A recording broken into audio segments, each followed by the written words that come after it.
Operational knowledge and experience. Effective fatigue management not only requires consideration of scientific principles, but also needs to be based on operational knowledge and experience, which is acquired through conducting specific operations over time and managing fatigue-related risks in those operations. These two sources of expertise are complementary. Few aspects of operational knowledge and experience of the aviation industry is discussed below. 1. Flight operation context. Here are some of the factors in the flight operations context that can influence crew member fatigue. Some or all of these factors may be relevant, depending on the specific tasks to be completed by the crew member on the day. Specific fleet attributes. The quality of on-board rest facilities and policies for their use. Patterns and types of flying, for example, long haul versus short haul. Routes and destinations. Airport traffic density. ATC behaviors. Time spent in ground transportation. Standard of layover accommodation. Availability of food and water.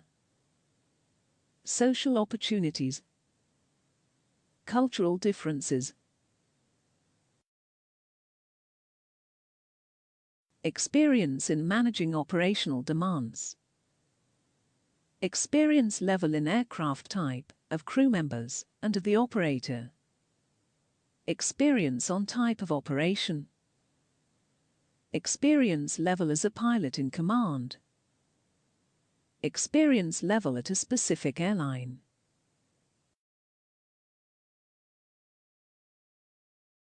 Staffing levels. Sufficient to be able to offer adequate sleep opportunities during and between pairings to avoid cumulative fatigue. Sufficient staff to cover sickness and other absences.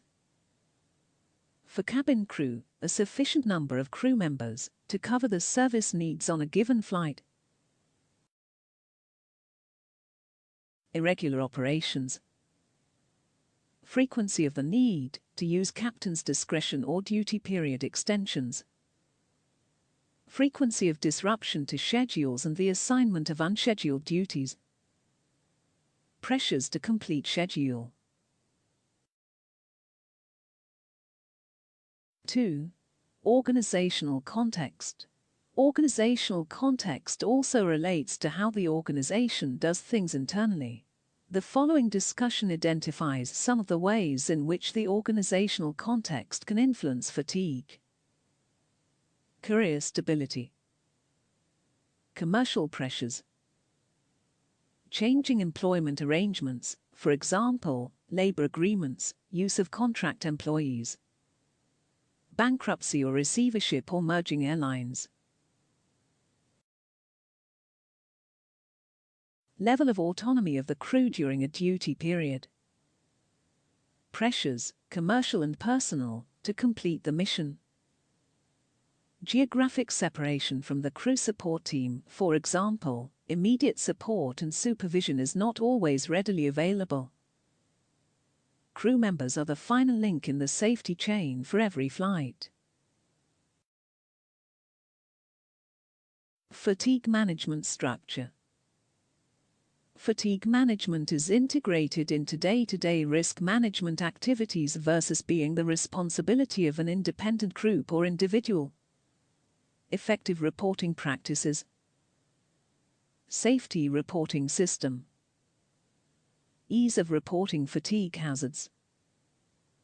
Implications for a crew member of submitting a report. Actions by the operator in response to fatigue reports. 3. Workforce characteristics. Within an organization, knowledge of the composition, behavior and customs of the workforce provide context to the fatigue issues that may affect individual crew members and fly deck or cabin crews, as well as how best to manage them.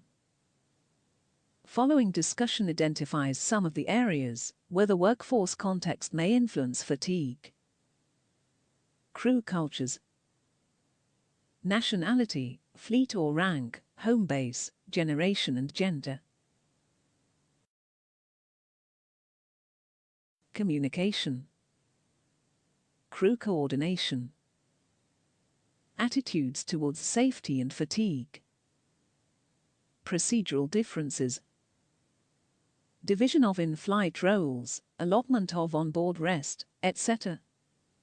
Experience of crew members, varying degrees of operational experience in both type of aircraft and crew position. 4. Stakeholder responsibility. Responsibility for fatigue management must be shared between the operator and the individual crew member. Operational knowledge provides information about how well that shared responsibility is understood and implemented. The operator is responsible for providing adequate resourcing for fatigue management, a working environment that has an appropriate emphasis on mitigations for fatigue-related risk, robust fatigue reporting mechanisms, evidence of appropriate responses to fatigue reports, schedules that enable fatigue on duty to be maintained at an acceptable level, as well as providing adequate opportunities for rest and sleep. Education and awareness training for all stakeholders on how the operator's fatigue management approach works, and how individuals can better manage their own fatigue. Individual crew members are responsible for making optimum use of off-duty periods to get adequate sleep, coming to work fit for duty, managing their own fatigue levels, reporting fatigue issues, responsible use of individual authority, for example, captain's discretion. 5. Fatigue reporting. Fatigue management, whether by prescriptive approach or by an FRMS, relies on identification of fatigue hazards and effective safety reporting. It must be acceptable for all stakeholders to raise legitimate issues about fatigue without fear of retribution or punishment either from within or outside the organization. The issues associated with fatigue are difficult to detect if people are unwilling or unable to report them. To encourage an ongoing commitment by staff to reporting fatigue hazards, the operator should have clear processes for reporting fatigue hazards. Be clear that the organization expects crew members to report fatigue hazards. Establish a process for what to do when a crew member considers that they are too fatigued to perform safety-critical tasks to an acceptable standard. Identify the implications for individuals of submitting a fatigue hazard report. Identify how the organization will respond to reports of fatigue hazards, including acknowledging receipt of reports and providing feedback to individuals who report. Take appropriate actions in response to fatigue reports consistent with stated policy. Maintain the integrity of the safety reporting system and reporter confidentiality.